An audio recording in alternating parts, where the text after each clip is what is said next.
দুটি বৃত্তের ব্যাসার্ধ যথাক্রমে 18 সেমি ও 12 সেমি। বৃত্ত দুটি বাহ্যিকভাবে পরস্পরকে স্পর্শ করে। আচ্ছা, স্পর্শ করে তার মানে প্রথমে আঁকি। এটা হচ্ছে 18 সেমি বৃত্ত ব্যাসার্ধে, এটা হচ্ছে 18 সেমি, আর এটা হচ্ছে 12 সেমি। এরা ব্যাসার্ধ বলে দিয়েছে, এরা বাহ্যিকভাবে পরস্পরকে স্পর্শ করেছে। এই যে স্পর্শ করেছে।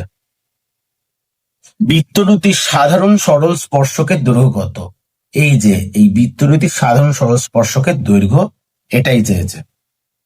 তাহলে ডাইরেক্ট কমন ট্যানজেন্টের সাধারণ সরল স্পর্শকের একটা সূত্র আছে। কি সূত্র?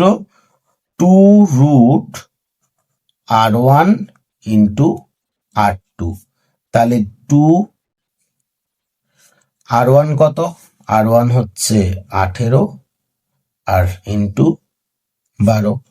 এবার ক্যালকুলেশন করি।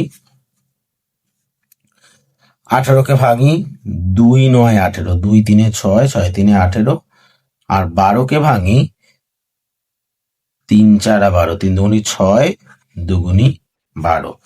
তাহলে দুটো 3 বেরাচ্ছে আর দুটো 2 বেরাচ্ছে। 2 গুণ মানে দুটো 3-এ একটা 3 বেরালো বাইরে, আর দুটো 2-এ একটা 2 বেরালো। তাহলে ভিতরে কি পড়ে আছে?